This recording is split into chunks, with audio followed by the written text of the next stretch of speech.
Allez, on ouvre une page d'économie. Dans ce journal, on parlait de l'Iran dans son volet politique en début d'édition. On en parle à présent d'un point de vue économique. Quelles sont les retombées économiques de l'accord sur le nucléaire iranien? On fait le point en images. Farhana Kaskari est sur un petit nuage à la tête d'une entreprise de tourisme. Elle sait que l'accord sur le nucléaire iranien va changer la vie des Iraniens. L'allègement des sanctions est la meilleure nouvelle depuis plus de 30 ans pour l'Iran.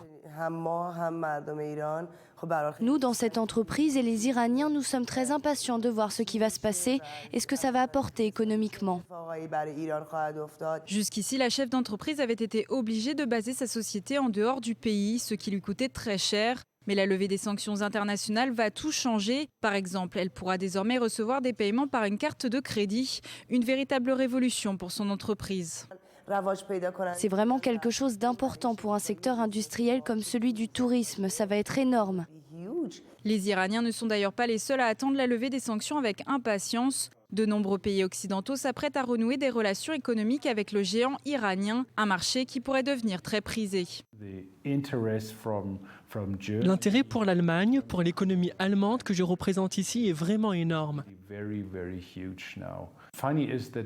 Et c'est amusant par exemple de voir que certaines entreprises viennent en Iran avec l'idée de pouvoir compenser leurs pertes sur le marché russe. Laurent Hatchwell, bonjour. Vous êtes notre économiste le matin sur l'antenne d'I24. Merci d'être avec nous. Alors, pour revenir et reparler des retombées économiques de cet accord sur l'Iran, en fait, c'est la stratégie win-win finalement.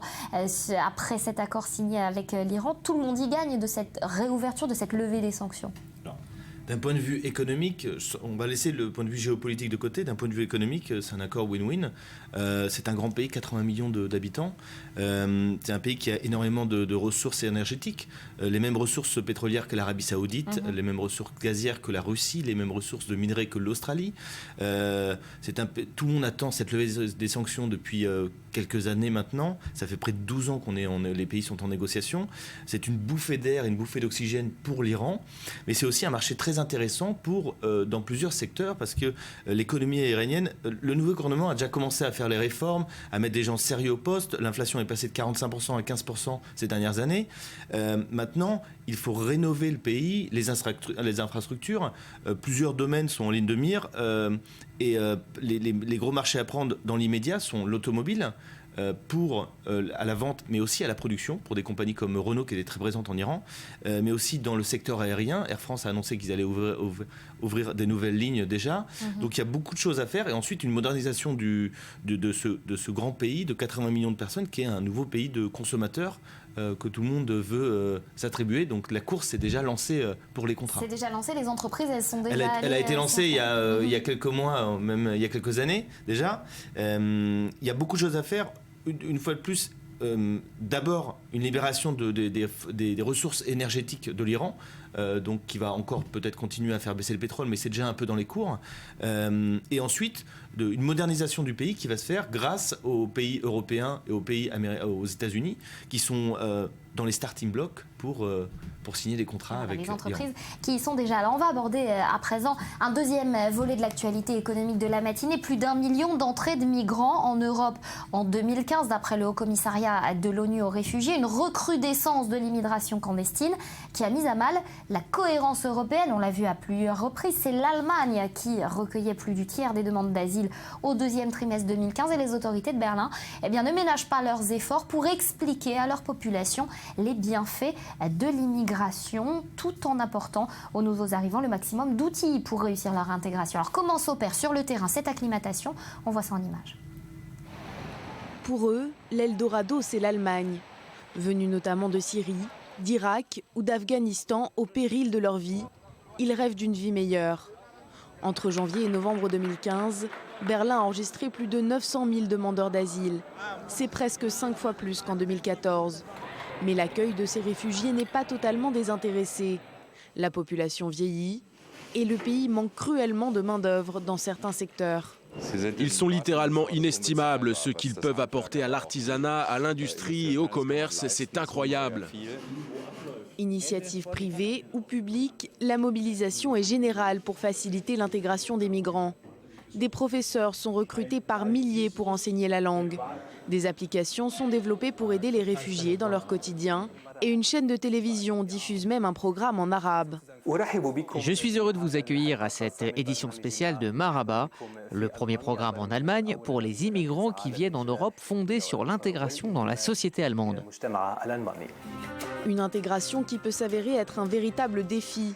Pour la chancelière allemande, qui ne croit pas au multiculturalisme, les migrants doivent s'adapter à tout point de vue. Ceux qui fuient la guerre et la persécution seront protégés avec nous. Ceux qui ont trouvé refuge ici doivent obéir à nos lois, à nos valeurs et à nos traditions. Et afin de nous comprendre, ils doivent apprendre la langue allemande. Par ailleurs, les migrants souvent peu qualifiés sont confrontés à la dure réalité du marché du travail. Les barrières sont nombreuses, notamment la mise en place du salaire minimum il y a un an. Fin novembre, plus de 95% des réfugiés en Allemagne étaient au chômage. Voilà, et puis cette annonce, Laurent, d'Angela Merkel, 17 milliards d'euros consacrés à l'accueil des migrants en Allemagne, une prévision à la baisse, et Angela Merkel qui évoque une taxe sur l'essence finalement pour financer l'accueil des réfugiés. Alors en gros, la chancelière allemande propose que les pays européens mettent en place une taxe sur chaque litre d'essence consommé par les Européens pour subventionner l'accueil réservé aux migrants. En gros, c'est ça. Est-ce que c'est une vraie solution ? C'est un peu une mesure qui sort du chapeau de Merkel, ce ministre, ces derniers jours. Ça a l'air d'être un peu du bidouillage comme ça. Oui, c'est un peu du bidouillage. Est-ce qu'il y a une vraie idée derrière qui est en gros de dire écoutez, vous exportez votre pétrole, il y a aussi des problèmes dans ces pays exportateurs de pétrole, donc il y a beaucoup de migration de la population. En contrepartie, on va taxer les produits que vous exportez. Ah, mais enfin, au bout du compte, c'est le consommateur qui est touché, quoi. Au bout du compte, c'est le consommateur qui est touché. Cependant, c'est juste une idée, cette taxe. Je pense que Merkel veut être toujours à la pointe des propositions. Elle a été à la pointe pour accueillir les migrants. Elle est à la pointe pour dire voilà comment on va gérer les problèmes. Il y a aussi des avantages, il y a aussi des inconvénients. Donc elle veut être à la pointe en proposant toujours de nouvelles choses et en prenant les devants de ces problèmes, parce que l'opinion commence à réagir un peu face aux problèmes des derniers jours, notamment de délinquance qui ont eu lieu en Allemagne. À Cologne notamment. Alors une autre info qui vient de nous parvenir, les bourses de Dubaï et du Qatar qui ont chuté de 6%, elles seraient plombées par le pétrole et puis l'Iran notamment. Oui, c'est pas étonnant qu'elle plonge. Ce qui est étonnant, c'est qu'elle plonge de 6% tout d'un coup, parce qu'on s'attendait tous à ce que cet accord soit... Cependant, c'est assez... C'est toujours très intéressant de regarder la réaction des bourses. C'est assez révélateur du changement un peu de position et du changement de poids des économies, mais aussi d'un point de vue géopolitique de cette région Moyen-Orient, avec l'Iran qui va avoir plus de poids et ces pays qui dictaient un peu la conduite ces dernières années, qui est en train de baisser, et donc la réaction de ces bourses qui n'est pas étonnante dans un premier temps. Merci beaucoup, Laurent Hatchfeld, d'avoir été avec nous ce matin.